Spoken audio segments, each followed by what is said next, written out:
Okay, guys, welcome to our B'ezrat Hashem, our new series made last until we finish on Sha'ar Hagilgulim, Gates of the Reincarnation. Welcome, have a seat. Before we start, I'm gonna give a small introduction. First, I want to say that our shiur is L'Hatzlachat Kol HaRevakim, Rabbi Chai Ben Leah, Ariel Miriam, Eliyahu Alexander, may they find their soulmates. With all the Torah that we're learning. We are in the congregation L'Shem over here, Thursday night. Sha'ar Hagilgulim, Hagdama Aleph. So, small introduction to the introduction. Sha'ar Hagilgulim, the Gates of Reincarnation, is supposed to be the last thing you learn. It's not supposed to be the first thing you learn. How was it set up? The Rav Chaim Vital, our author of our Kabbalistic literature, Luriani Kabbalah, the Rav Chaim Vital, he was the student of the Ari Kadosh, and he learned by him for about a year and 10 months, a bit less than 2 years, and the Ari didn't finish teaching him everything he was supposed to teach him. And he died prematurely, the Ari. I wouldn't say he died prematurely. He died without teaching him everything because of the sinat chinam, or the fight that they had between the students. And also because the Rav Chaim Vital, he calls himself, that's already at the end, in Hagdama Lamed Chet, he's going to say he called himself a Chasid Shoteh. What's a Chasid Shoteh? He was a stupid Chasid. He thought by bringing more people to learn, he's doing a good thing. The Ari said, I didn't come to teach these people. I came to teach you. If you want to teach them later yourself, it's something else. But you're making me suffer over here. It's going to cause a damage. And eventually, this caused the death of the Ari Kadosh, and at least in some way, according to what Rav Chaim Vital will say later on. When Rav Chaim Vital had the writings of the Ari told his students, you better guys not write anything, because you guys don't really understand what I'm saying. There were 12 students. And the Ari did that on purpose because the Tana de Eliyahu says to fix the sin of sinat chinam, we have to have ahavat chinam. How are we going to have Mashiach without ahavat chinam? The whole sin was sinat chinam. But the Tana de Eliyahu says, Eliyahu Navi says, I don't need the older Jews to have ahavat chinam. I just need one bet knesset. One bet knesset means what? One shul, a minyan. So the Ari HaKadosh stop making a minyan. You guys will all be together in love with each other, and we'll bring Mashiach. He himself was famously said to Rav Chaim Vital that he hinted he was Nishmat Mashiach ben Yosef. And what happened was that obviously he passed away, and Rav Chaim Vital had the Ktavim. And then he forcefully took the other Ktavim, the literature, the writings, the notes of the other students. He forcefully took it from them. Some of them didn't give it, they hid it. Like Rav Yosef ben Tubul, he went down later on to Mitzrayim, and then some say he went to Europe. That's where the Ashkenazic Kabbalah stemmed from. The true Kabbalah stayed in Yerushalayim, in Israel, and then went to Syria. Now the crazy thing was, Rav Chaim Vital got a little paranoid. I wouldn't say paranoid, but that's the only word I could find right now. He got paranoid afterwards. He said, if that happened to my Rebbe, I don't want to see anything happen to me.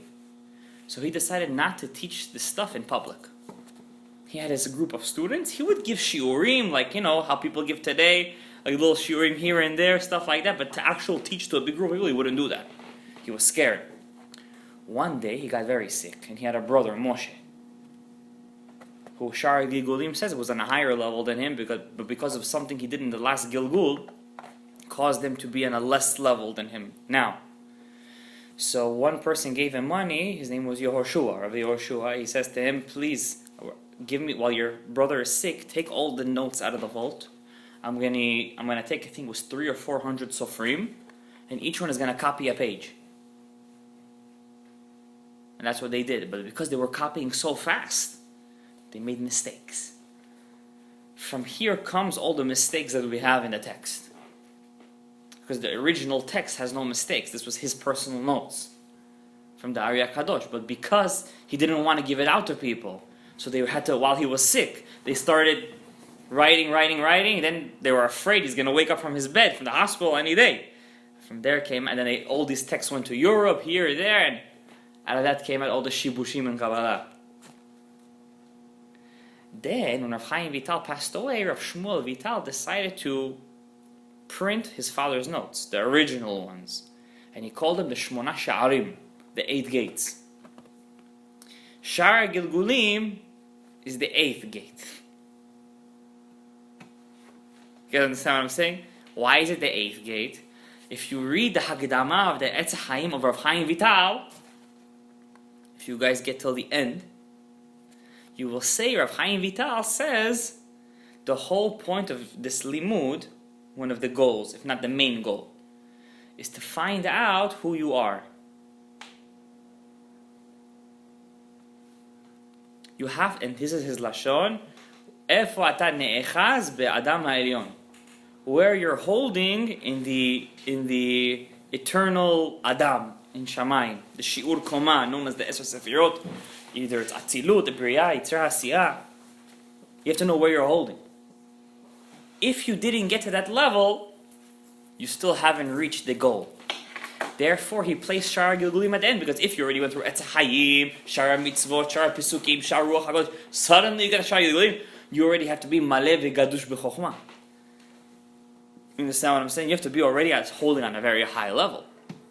And people back then were. Back in the day when people used to learn this Chokhmah, they would never learn in the night. Either they would learn after Chatzot, or during the day, till Chatzot. But they would never learn in Mincha time or in Arabi time. They would say the Chitzonim are coming, the Klipot, we don't want the Klipot to touch our limuts. They were very paranoid. Today, B'avonoteinu Arabim, we're so deep inside the Klipah, that even if we learn in the middle of the night, nothing's going to happen to us. Understand? We're not afraid these days. Back in the day, Rav Chaim Vital, if he would walk outside in the middle of the night, the Shindals used to come to him. You understand? So, therefore, I don't want you guys to think, and whoever's going to listen to this shiur, that suddenly I'm learning Sha'ar Hagilgulim, I'm going to find out my Gilgul. Because if you didn't follow the right procedure to get to Sha'ar Hagilgulim, you will learn a lot, but you're not going to find out who your Gilgul is. You might find a little something about yourself. Could be, you might have said a Deshmaya. I don't know who's sitting over here and who's going to listen to this. But it's most probable that either this limud is going to cause you to go very deep into the sod, because you're going to start learning Sha'ar Hagilgulim. You're going to find out that it's not all stories, which is what people think that it is, because that's what they hear. Gates of reincarnation. Let's find out people's reincarnation. It's not that. You don't get to the stories until the last 2 chapters. You have 36 chapters till then. And it's basically the most confusing things you'll ever hear in your life. It's so confusing. It's lahavdil elef haftalos, like learning calculus. Once Rav Moshe Armoni, I don't know if you guys ever heard of him. He's a Mekubal in Israel. They invited him to give a lecture on the Kavanot of Rosh Hashanah in a university. They want to learn Kabbalah. They know. They have you even could get a degree in Kabbalah in Tel Aviv University, Bar Ilan. So they invited him to give, and he's not a person to shy away from anything. He's a Baal Tshuva himself. He's not afraid of anything. So he went and started giving Kavanot of the Rashash. He started teaching the Kavanot of the Rashash to Chilonim, like a whole auditorium. Afterwards, the dean told him this was the most... I never saw the class so silent in his life. They couldn't comprehend what he was saying. Like, chitzoniyut, the pnimiyut, and the second day is chitzoniyut, pnimiyut, chitzoniyut, and everything it's so broken down. It's like you're learning the cells of the human being's body. Now, Rabbi Yehuda Ptaya says that in our generation, we don't throw away anybody who wants to learn Torah Tasod. If you want to learn Kabbalah, our obligation is to let you come in. I can't tell you no, because this is the limud that's going to bring Mashiach.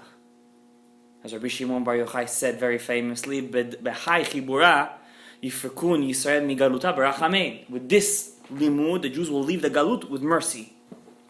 And this limud, Rav Yehuda Ptaya said famously in his introduction to Etz HaChaim, what you're learning in 1 hour, a person who learned Gemara in 1 year hasn't achieved.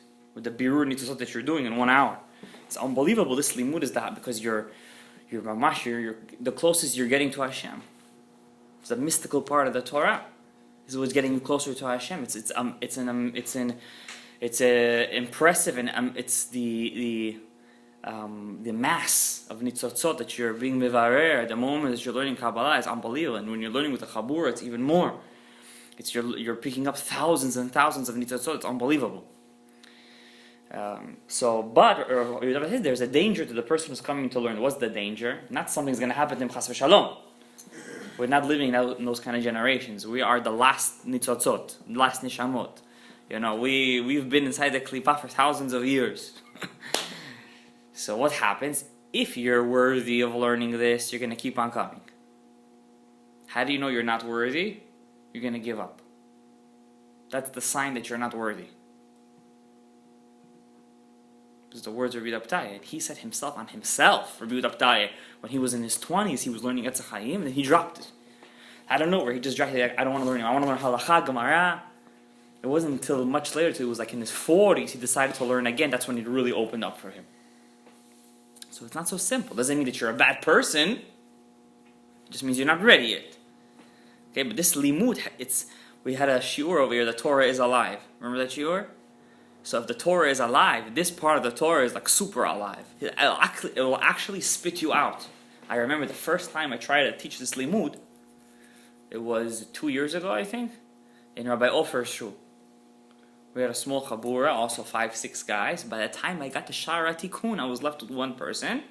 And also him, at the end of the day, found a job at night. Look at how Satan works. He stopped coming to the shiur too. I had to cancel the shiur. Listen, but I did my part. You guys want to learn? We said it. But you have to understand one thing. This limud it's not a joke. This limud is alive. And why is it so alive? Because the nitzotzot that you're amassing is on such a high level that it has like almost an immediate effect on your life. Almost an immediate effect. Now our limud today is called Sha'ar Hagilgulim, the gates of reincarnation. As you guys figure it out, it has to do with your previous life, who you are. What are you made out of? What does that mean, what am I made out of? Just like if you would go to a doctor, he would say that your skin, if I would take my skin, it's made out of 3 layers. The epidermis and every cell, there's different kinds of cells, and every cell is made out of, you have the mitochondria and the nucleus and all this kind of stuff. So the Sha'ar Hagilgulim is basically the study of the soul. It's the study of the soul. What is your soul made out of? Am I chesed?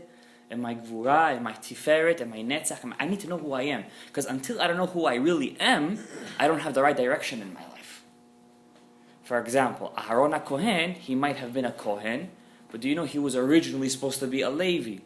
And Moshe was a Levi, but he was originally supposed to be a Kohen. What happened?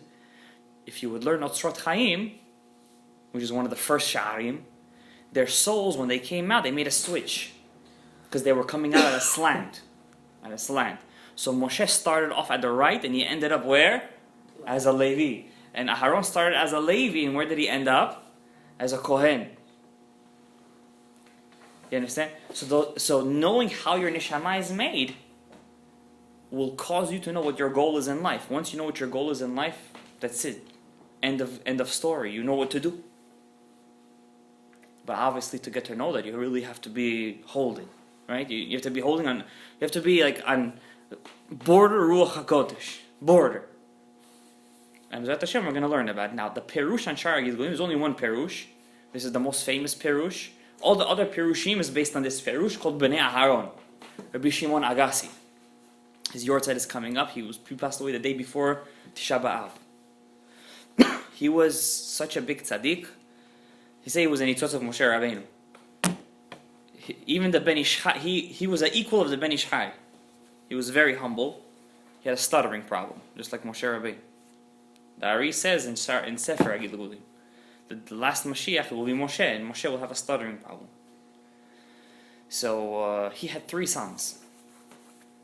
His oldest son was Aharon. His second son was, I think Meir. And the third son, I think, was Sason Chai, if I'm not mistaken. I think the second son I got wrong, but the first one was Aharon. When his second son was a young boy, he died. Person dying in the family, for a tzaddik especially. Okay, he has 2 other sons. Not long after the second son died, the third son dies. Sason Meir Chai, his name was, I think. Okay, but he had a lot of nachat from his oldest son, Aharon. And when he was 16 years old, he engaged him to a girl from a very prominent family. And they made the engagement, the marriage for for Purim, Adar. And this Aharon, his son, was a very big tzaddik. They said that he was 10 levels above every kid in his class. He was a genius. And when Rosh Chodesh Adar came, his son starts to get sick, his oldest son. And he took all the tzaddikim with him back then, tzaddikim. We were talking 150 years ago only, in Baghdad. They went to the kever of, it's not keverim of Achronim, it's keverim of Ezra Sofer, Yecheskel Hanavi, Yoshua Kohen Gadol. They went to all their keverim, they cried, but by the time Purim came, and Purim itself, his oldest son dies on the day of his wedding. It hit him so hard, people were becoming non-religious in Baghdad. Till the Ben Ish Chai said, enough is enough. He got up and he started giving a shiur in Sha'ar Hagilgulim to the masses. And he started to explain to them, what does it mean when a person has a Gilgul? Because not everybody believed in it till then. And he was very hurt. He never had consolation that his 3 sons died. And he wrote a book called Bnei Aharon. Why Bnei Aharon? Because his oldest son died on the day of his wedding. And he never had children. So he said that this book will be his children.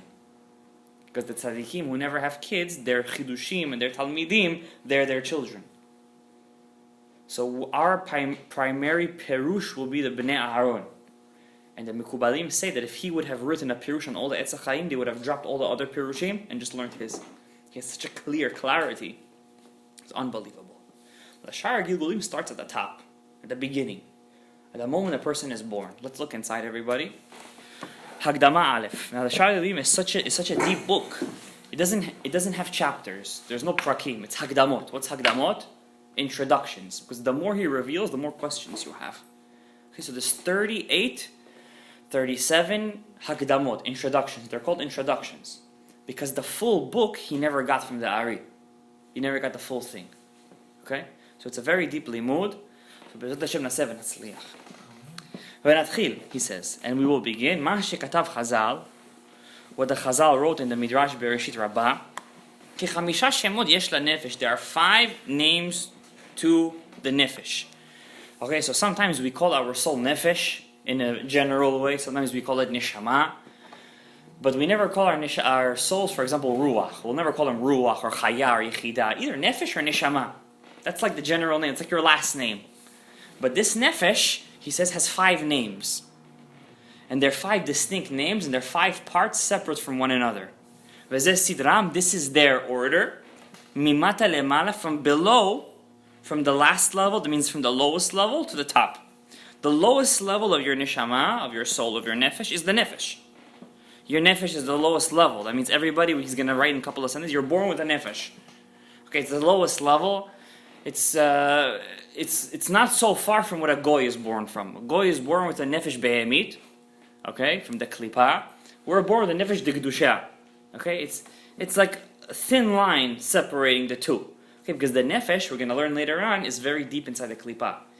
That's why to get from nefesh to ruach is the hardest. Even to get from nefesh shebenefesh to ruach shebenefesh is the hardest. It's very hard. Rav Chaim Vital only reached his ruach shebenefesh when he was like 35. And he was Rav Chaim Vital. He learned from the Ari HaKadosh. So if we're in nefesh shebenefesh, we shouldn't kill ourselves. You understand? Rabbi Dabtai, forget about it. He was in his 60s. So after the nefesh comes the ruach. Nishama, chaya, yichida.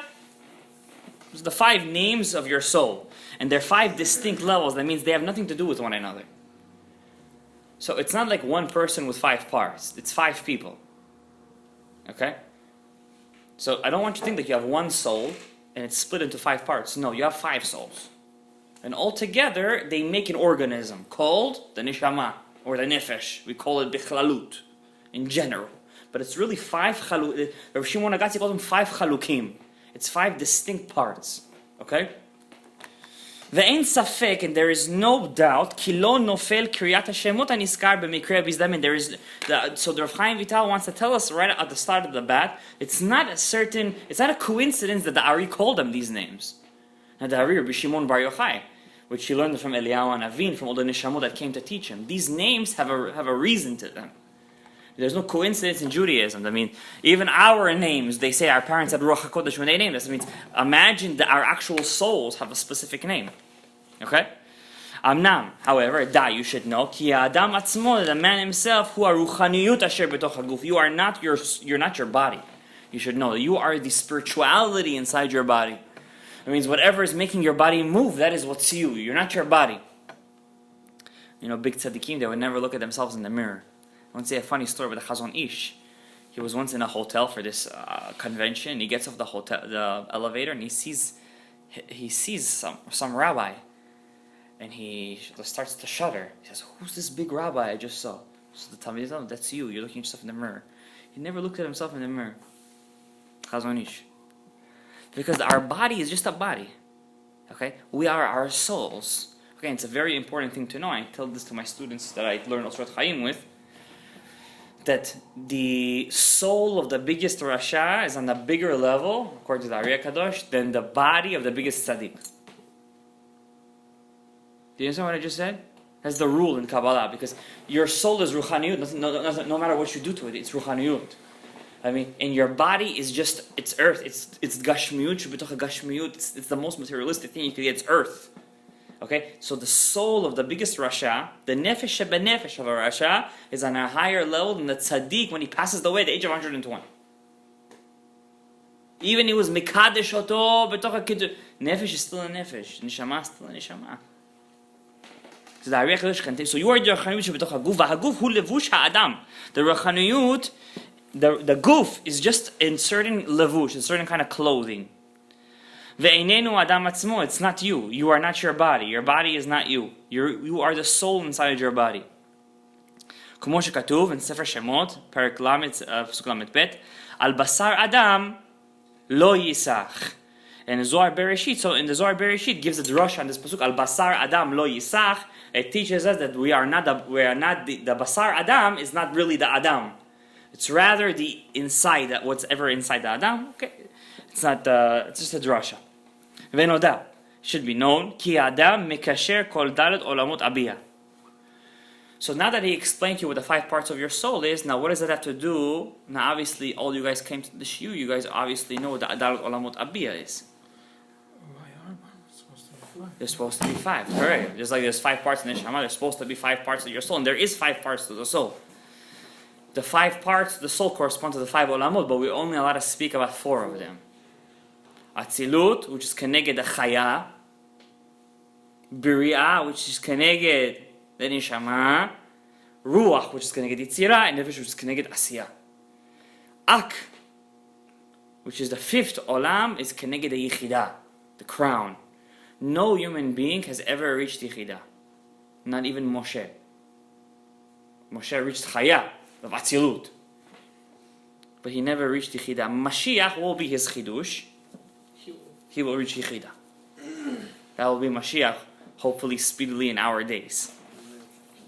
So he says, you should know one thing, when you do mitzvot, when you do averot, depending on where you're standing in your olamot, what does that mean, where you're standing? Where you're up to in your job of the neshamot, you are able to either connect the olamot, or you're either, chas shalom, kabut abi, make it seem like you're separating them. Of course, it's all an illusion. Okay, Hashem echad, u'shmo echad. Okay? V'lachen, therefore, behechrech. It is, how you say hechrech? It must be. Sheyu bo chalakim mikol ha'arba olamot. Since a person in his job in this world is to connect the 4 letters of Hashem's name, Havaya. The 4 letters of Hashem's name, Havaya, which is in essence Atzilut, Biri'ah, Yitzira, Asiyah. Therefore, a person has to have the ability to do that. I can't tell you to do a job that you cannot do. And what is that ability? That Hashem makes sure that your soul is composed of all 4 olamot. So let's review that for a second, guys. Okay? If I tell you to go to war, and I don't give you the necessary weapons to go to war with, then I'm going to send you on a suicide mission. So Hashem gives you one job. What's his job? You have to take Hashem's name and make it one. You have to let it be known, shown. Hashem's name is just another way of saying Atzilut B'Rei Tzasiyah. The 4 olamot, that Hashem reveals himself in them and it's in his respective way that he needs to do it. The tzimtzumim. So, and whose job is to do that? It's your job. It's the human being's job. And how does he do that? With his weapon. And what is your weapon? Your neshama. So therefore your neshama has to be composed of all four olamot. Hashem first has to give you the knowledge how to deal with it. And what's that knowledge? Your four olamot. Okay? And your neshama, so what does that mean? Your nefesh will come from olam ha'asiyah. Your ruach will come from Yetzirah. Your neshama will come from where? Bria. Chaya from Atzilut. And Yichida, obviously nobody has ever reached that, only Mashiach will reach that. So as you get higher in the levels of Hashem, what does that mean that a person gets Ruach HaKodesh? Once he finishes Ruach, which is Yetzirah, that means he finishes all 5 parts of Yetzirah. We're going to learn there's 5 parts to each part. And there's 5 parts to each of those 5 parts. So in essence, there's 25 parts. And it goes even deeper. This is nothing, I'm telling you. When a person does a mitzvah, you have to connect all 4 olamot in that aspect that you're standing in right now. So you're in Asiyah, you got to connect all 4 olamot of Asiyah. And since you're born with a nefesh, you have the ability to do that. Now when you're going to get to Ruach, now you could connect Bichlalut Yitzirah with Asiyah. Okay, now, you have the potential to do that. That's why on Shabbat we have kavanah, to accept the nefesh, to accept the ruach. Because Shabbat, whether you like it or not, you're going on a higher level. It's not in your hands. Hashem gives you, how you say, like an easy pass. I once told my father, we were walking home from shul on Shabbat. I said to him, I have a chidush. He said, what's the chidush? I said to him like this. I said, if a person is in a nefilah, he fell in his spirituality, and he has no way of coming back. He feels like he's depressed, he did a lot of averot. He should start to be chozer b'tshuva from Shabbat. He said, why? Because on Shabbat, whether you like it or not, you're on a spiritual high. It's not up to you. Just what's the minus over here? You didn't do it. It's aruta dil ela. It's not aruta dil tata. So it might not last. Because Shabbat, whether you like it or not, boi kala, you got your nefesh. You say Baruch Hu, you got your ruach. I'm sorry, ruach. You get sukat shalom, first shalom, you got your neshama. Then the day comes, you get of the zachar. So you don't feel it. You do feel it. Well, you don't see it. Why? Because you're in an elevator. So my Rebbe says it. You're in an elevator without windows. If you would just have the eyes to open, if you know where the window is, you could open it, you would see, ooh, you're flying up there. And Mincha Shabbat, forget about it. You're reaching Arich. Of course, that's the way of saying the partzuf of Keter. Okay? Let's go back over here. So you have the ability to connect all 4 olamot because your neshama is composed of all 4 olamot. ואלו החלקים, כל חלק מהם נקרא בשם אחד מן 5 שמות הנזכר, שהם נפש, רוח, נשמה, יחידה, in short, nar nechi. Some people say naran chai. I say the way my Rebbe says it, nar nechi. Okay? nar nechi, naran chai, same thing. Okay? כמו שהתבהר. Now here's the touch, guys. I mean, Hashem is not going to make it easy. You're Jewish. But you have to understand, guys, that we're living in the last generation. We're in essence the first generation that will greet Mashiach. In essence. So that means we're very small neshamot, but the or is very big. You understand? You think 100 years ago there was Sha'ar Hagilgulim on every bookshelf? People had to pay, you know how much money to get a copy of this book? When the Ben Ish Chai got the Leshem Shvova Achlama from Rav Elyashev's grandfather, he wore his Bigdei Shabbat. Today, you go to gift store, you buy a silver Leshem Shvova Achlama for $45. Why? As the generations go lower and lower, the orot get bigger, the shefa is coming down in big waves, but the neshamot, we cannot handle it, You cannot handle it. Absolutely. This is just another way of saying that the shefa is getting big. This is a shefa. Of course, the Satan also needs his share of it. You need a filter. Now, what happens in the other generation, Avraham Avinu, for example, the shefa that was coming down was small. Who knew Hashem? Echad me'ir, shtayim mishpacha. But when they figured it out, they were Gedolei Olam. Eliezer went from Arur to Baruch. We're going to learn about Eliezer, what kind of neshama he was. Ooh, unbelievable. It's unbelievable what he did. And he was an Eved, to the point where the Midrash says, Yafeh sichatan shel avdei Abba, yoter mi darchei avot. It's better to talk about the conversation of a slave than to talk about the conversations of our avot. That's what kind of level he got to.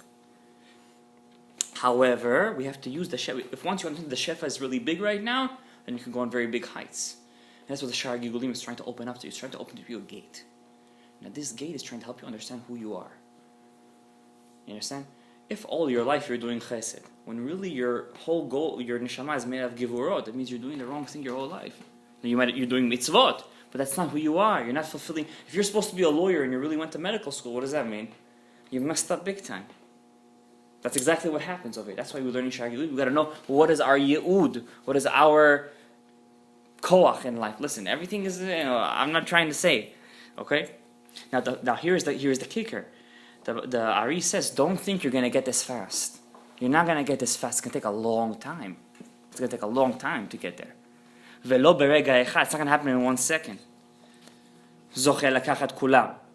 That you're going to get all 5 parts. Forget about the 5th part nobody got. Rak fi zechuyotav.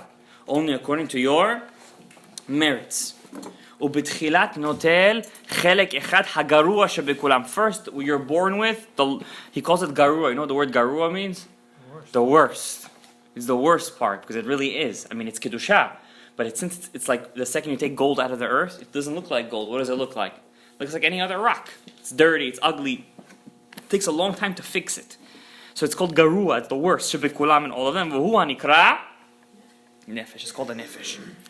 And afterwards, if through your mitzvot and fixing of your averot, you do more zechuyot, you also get your ruach. As it's explained in a couple of places in Sefer Azor, and including in them is Parashat Vayechi, umehem beParashat Teruma, ubeprat bereish Parashat Mishpatim. Parashat Mishpatim in Sefer Azor is all about Gilgulim. That's all the sources of Sha'ar Hagilgulim is inside Sefer Mishpatim. And it says, he's going to quote a Zohar, Tachazeh, come and see, Barnash, Kal Itiliv Yavin Le Nefesh. So this is right here. This is a Mifurash source. When a person is born, what is he born with? Nefesh. We're going to learn later on, just there shouldn't be a contradiction, there are some people in the last generations that could be born with a Ruach or a Neshama. It's not going to be rare. It's going to be semi-rare. Because since we have been so many times split, it could be the Nefashot are already done. You understand? But let's talk about the beginning of creation of the world right now we're talking about. Most people, first time they're coming to this world, almost all the time, 99.99%, they're born with a nefesh. Not just nefesh. Nefesh, sheba nefesh. Okay? Because nefesh is connected which olam? Asiya. And Asiya has arich abba ve'imazum. Has a shiur koma. Keter, arich, chokhmah, abba, bina, ima, vak, za, malchut, nuk. How many parts? 5. Okay? So to finish the shiur koma of Asiya, which is your nefesh, you have to start with nefesh sheba nefesh, which is basically saying nuk sheba Asiya. And then you have to get to ruach sheba nefesh, which is basically saying, in other words, za sheba Asiya. And then you get to your neshama, which is what? Ima da Asiya, then chokhmah da Asiya, abba da Asiya, which is really saying chaya. And then yichida da Asiya, which is arich da Asiya. Okay, so you must finish all 5 parts. Now we are all born most probably with a nefesh, sheba nefesh. Asiya, we got to start at the lowest point. It's the same thing in all things in Judaism. This is why one of the reasons I didn't say that this shiur is going to be in public. Why I didn't you say mefarsem oto. I didn't pause it because I know one thing. Anything that starts big, you end with one guy. Anything you start small, you start the Asiya, then you're going to go up. Only if you're lishma. Hope. Now he says I have to teach you some of the derushim over here. Now, off the top of the bat, there's a big kasha over here. What's the kasha? We said that since we're the last one, and it came down so many times, shouldn't we already pass Nefesh? So that's what I said. Some people are born with Nefesh B'Nefesh. We're going to learn in Hagdama, Daled, and Zayin, there are 4 types of Neshamot. It all has to do with Adam HaRishon. What he did at that moment is we were all inside of him. Now, I'm just going to strengthen your question a bit. It's the question of Shimon, or the Bnei Aaron, right off the bat. It says there is a different Zohar that contradicts this. The other Zohar says when a person is born, he gets a nefesh. When he gets to the age of 13, you get a ruach. Bar mitzvah, you get your ruach. When you're 20 years old, when you're 20, which is the last age of chuppah, after that Hashem curses, chas v'shalom, tipach atzmotav. Then what? You get your what? Neshama. So what do we see from that Zohar? A blatant contradiction, because that Zohar says, how do I get my niran, my neshama? What's the most important part? No, what's the most important thing? What's the age? Age, right? Age. It depends on how old I am. I'm born, nefesh. So one says age and one says... So another part says no. The other Zohar says, in Hagdama, it says no, what's more important? The zechuyot. What mitzvot I did, what averot I fixed, right? So the answer is very simple. Says Rav Shimon Agassi. If you learn Hagdama Zayin, the Ari says there are two types of souls. There's really four. I'm just going to tell you two right now. One is called neshama chadasha, a new soul. That's the first time you're ever born. So you tell me, so the first time I'm born, that's called neshama chadasha. Wrong. It has nothing to do with the first time you're being born. It all depends if you were present at the sin of Adam HaRishon. Okay? That's called neshama chadasha. So the word chadash has to take a new meaning in your head right now. It doesn't mean first. It doesn't mean new. It doesn't mean the first time you were born. It means if you were absent. You got to change your lexicon a little bit. No, they weren't. We're going to learn there's neshamot called ziyara ila'ah. At the moment when Adam HaRishon was about to sin, a huge chunk of his neshamot vanished. They went up and they were a tzelem above his head. A huge chunk, not a small chunk, a huge chunk. Okay? Like a keta. Like we have a tzelem above our heads, a lamed mem de tzelem, they became his lamed mem de tzelem. Okay? And then what happened was his nefesh, whatever was left in him, whatever he gave to Kain and Hevel, and whatever he kept for himself, is called neshamot yeshanot. Why they're called yeshanot? When they're born for the first time, it's as if they already lived a life inside Adam, Kain, and Hevel. You understand? Then there's a third level, that's the worst. At the time when he sinned, they didn't go up, they didn't stay in, but they fell deep inside the klipa. Guess who was in that category? I don't want to get you guys happy. David HaMelech, Moshe Rabbeinu, Avot HaOlam, Avraham Avinu, they were the last category. You understand? So don't think just because you're neshama ziyara ila'ah that you have just the opposite. Hashem sees when a person is inside the klipa. David HaMelech, forget about it. He was inside the klipa for so long, the klipot said, we'll let him go for free. We know for sure he'll never come back. Obviously Hashem was be'ezro. You understand? But he had a very hard life. Why did he go through a very hard life? It was the first time he was born. Why did he go through such a hard life? Because he was so deep inside the klipa, he was always depressed. He was always had mara shchora. Half of the Tehillim was him singing to get himself out of the mara shchora. Obviously it was all in Ruach HaKodesh. Okay? But David HaMelech, we're going to learn in Hagdama Yud Aleph Zayin, I think, that's Rav Shimon Agassi. He was the only person to fix to the highest madarga in one Gilgul. And he was so deep inside the klipa. The klipot already said we're giving him off for free. Did you believe such a thing? It's unvalid. David HaMelech. That's why when you read Tehillim, what are you holding inside your hand? You're holding an atomic bomb, like one of those big bazookies. Yeah.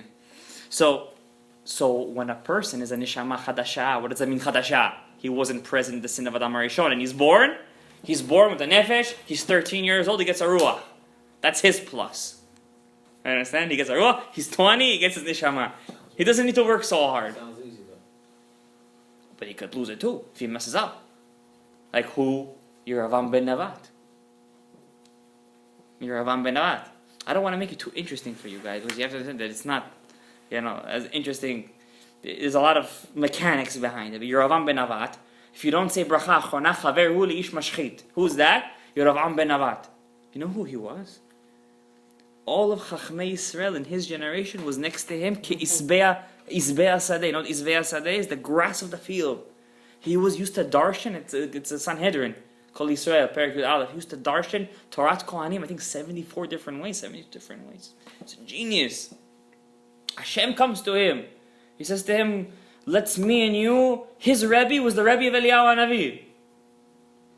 Achiyah Shiloni. It was big stuff. Right? Big stuff. But yet, with his nefesh, ruach, and neshama, where did he go at the end? En lo chelek la'olam haba. The opposite of David. He ended up with the worst neshama, and where did he get to? Tehillim. Am I right or wrong? Let's continue. But when you're born from Cain and Hevel, for example, Cain and Hevel, if you're from Cain and Hevel, which a lot of people are from Cain and Hevel, very little are from Neshamot Chadashot, a lot are from Cain and Hevel, and more than Cain and Hevel are Neshamot from the Klipot.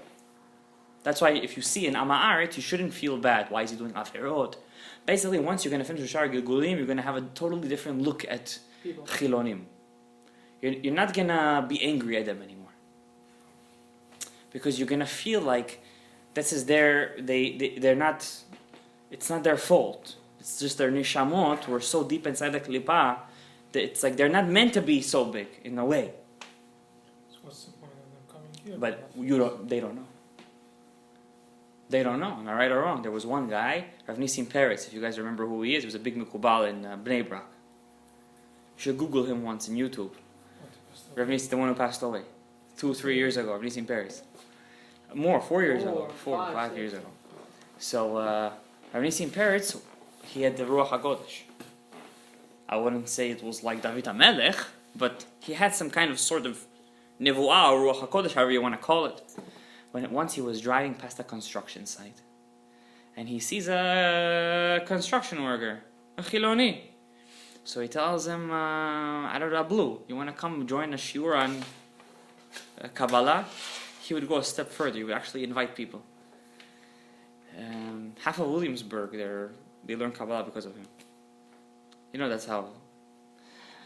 So he says, me, Kabbalah, I barely keep Shabbat, I smoke a cigarette, this, that. I'm a Chiloni. I mean, I'm Masorti, but he says, come. He used to come to the shiur. No matter how interesting it sounded, fall asleep. I once had a guy like that too. 2 people I had like that. I used to teach them, Otzrot Chaim. The second I opened up the book, one line, it was like, I would see it's a Haim, like the words coming to life. Bam! His head used to fall. I used to close the book, let's turn Shulchan Aruch. He was a lion. I told him after like 5 times, I'm like, listen, this isn't for you. This is not for you. You know, another guy. I'm telling you, this thing is super alive. So this guy used to fall asleep a lot. Rav Nissim Peretz never gave up on him. He used to make him 5-6 months in a row. Eventually, he started to get into it. Today, he has a call for Kabbalah in Yerushalayim. So you never know who you are. You understand what I'm saying? But you, as a learner of this, when you see a Chiloni, you're not supposed to hate him, chas v'shalom, or put him down. You're supposed to say that everybody has a Ye'ud, and you never know what his background is, what his Gilgul is, what his Neshama is made out of. Maybe he could only have a Nefesh. Some people can't have more than a Nefesh. All their 5 parts are from Asiyah. For example, Iyov, if you learn Sha'ar Pesukim, Iyov, all of his Neshama came from where? Asiyah. That's why Rabbi Yochanan says in the Gemara that his story never existed. Why is it never existed? I mean, Iyov was one of the 24 books, never existed? Come on. So you have all the pshats and everything. The Ari says there's no pshat over here. It existed. But since Asiyah is the world of materialism, and materialism is an illusion, and since his Neshama came from Asiyah, it's as if he never existed. Pashut. We don't need any pshetlach over here. He never existed, this, that. Ari says something, that's it. Ariyeki ishag mei lo yera. When the lion roars, Rav Yaakov Yosef used to say, you have 70 poskim. Shulchan Aruch, Rama, Maharsha, this, that, they all come. Suddenly the lion comes. The Ari comes, he gives one roar. What happens to all the poskim? They all start running away. Ariyeki ishag mei lo yera. When the lion roars, who's not going to be afraid? Ari is the Ari at the end of the day. He's the lion. It's not for nothing we call him Ari. Okay? So that's the such a power. He was, you know who he was? He was. Well, it's not like he was after Maran. He was living in his time. They were kudos. You know that, right? I feel like to say bracha Okay. Yeah. The Maran says don't say. Say the bracha, and he says to say the bracha, we say the bracha. Could you imagine such a thing? And all the Sfaradim, until not long ago, I mean, for us, the Ari Kadosh was the Psak Halacha. Till today in the And Shem. until today, in many places, the Ari Kadosh is in Chutz La'aretz especially. Where are the psakim? Yeah. The Psakim from the Ari, Yeah. from Eliyahu and Avi. Yeah, but no. I mean, it's here. Oh yeah, everything's in the Sahayim. Sha'ar Everything. Hagilgulim. There's a Shulchan Aruch of the Ari Kadosh. For example, let me give you guys an example. Forget no, that's a machlok if the Ari really said that. There's a machlok. You're not allowed to eat anything that was cooked by a goy, right? What's it called? Bishul Yisrael. You gotta eat Bishul Yisrael, not Bishul Akum, right? So how do I know it has to be Bishul Yisrael? If it goes on the table of kings, right? If it's served in the table of a king, today we say a hotel. Where do presidents and kings usually stay? Hotels. If they would serve it in a banquet hall in a hotel, that means it needs to be Bishul Yisrael. Like, for example, hummus. Does it have to be Bishul Yisrael? No. Hummus is not potato chips. Does it have to be Bishul Yisrael? Some people are machmir now. The Ari says not only table of kings, also table of sarim, of princes. It's a lower level. And the Sfaradim hold of this chumrah. Even if it's not put on the table of melachim, but it's put on the table of sarim, we also don't eat it if it's not Bishul Yisrael. Okay? The bracha in the morning. Hanoten leya'ef koach. Right? What does Maran say? He says not to say it. If you realize, we just learned it in the Shulchan Aruch Siman Memva. He skips that bracha. You have to be very keen to realize that. Ari says to say. Do we say it? We say it. Okay? There's many things. Okay? Now, do we do everything like the Ari Kadosh? We're not holding. Okay? We're just not holding. Okay? But Bezrat Hashem, you're going to get it. That's what Chassidut is. Hamitchased lifnei kono. You got to go the extra step. I want to so. Just because the Ari Kadosh is not alive, it doesn't mean we can't be his chassid. When you learn the Torah of the tzaddik, you don't know, you're connecting to him mamash. Now when you're going to go to the Ari Kadosh's kever in Tzfat, you're going to know what you're doing when you're standing over there. Okay? It's a different level. Okay? So the chalukah between age and zchuyot is understood. It depends if you're neshama of Kain and Hevel or neshama chadasha. So he says over here, let's do one more paragraph. Inyan neran. So what is the neran? Nefesh ruach neshama. V'chalukah derabanan. It's a new word. You guys never seen that word before. Chalukah derabanan. The Gemara. Yeah, the Gemara. Yeah, but over here he's going to tell you what the chalukah derabanan has to do with you.